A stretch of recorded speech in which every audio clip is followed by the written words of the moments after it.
Hey guys, your girl is back with another sweet treat from scratch. Today we're going to be making sweet potato bread. I'm going to do this video a little bit different. Let's see how this works for us.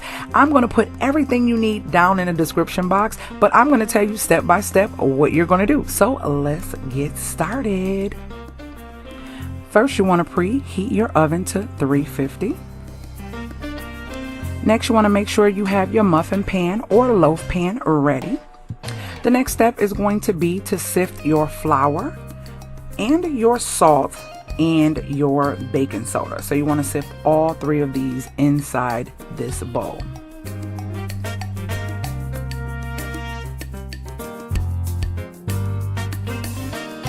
Now once that is sifted, you're going to add your nutmeg and you're going to add your cinnamon.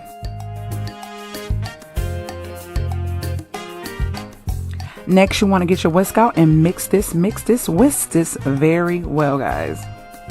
Now it is time to add your sugars and your oil and your butter. You want to mix this all together, and then after you mix this together, you're going to move to the next step.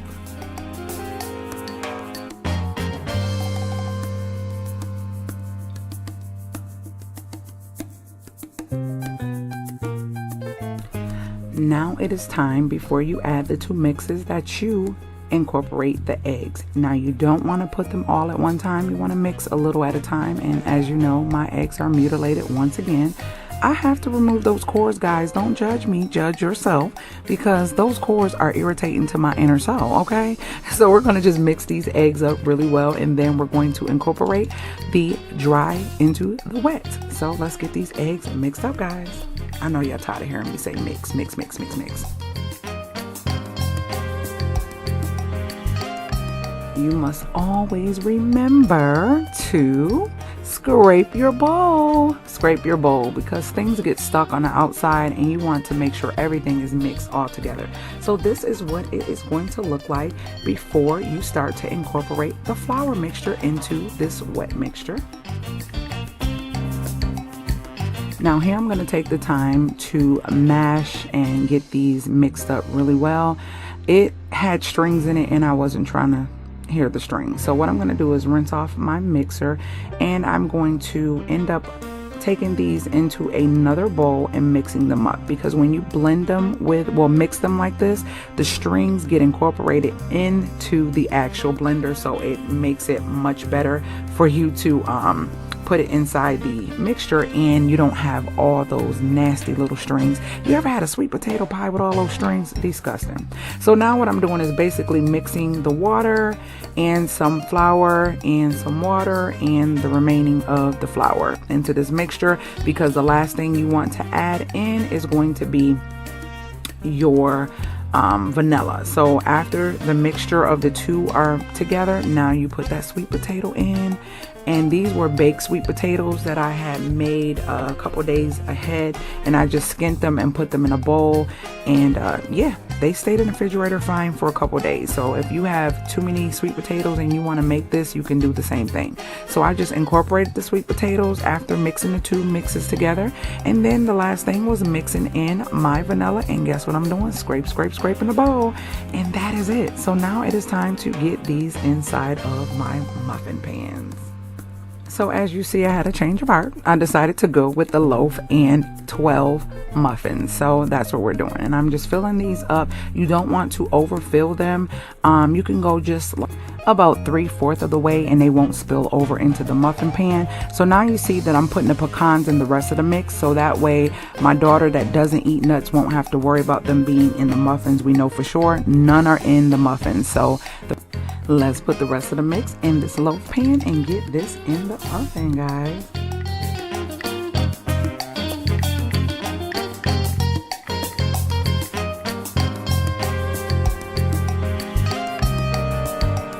You want to set your oven to 45 minutes, and you're going to check them because the muffins don't take as long as the loaf.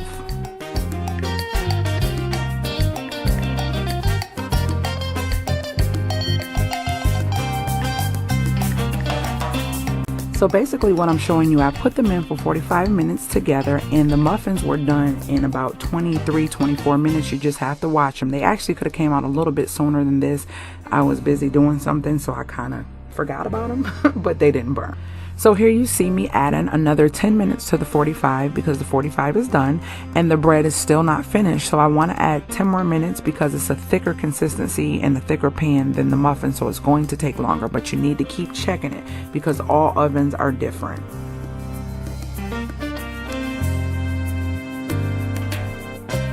The best way to know if your bread is done, you can stick a toothpick or a skewer or something really thin that's not going to damage the bread inside of it. If it comes out clean like this, you are ready, and it is ready to cool off and come out of the oven. So we're going to be making the cinnamon cream cheese icing for these muffins and the bread. I have pecans, almond milk, cream cheese, cinnamon, vanilla, butter, and powdered sugar. Let's get started.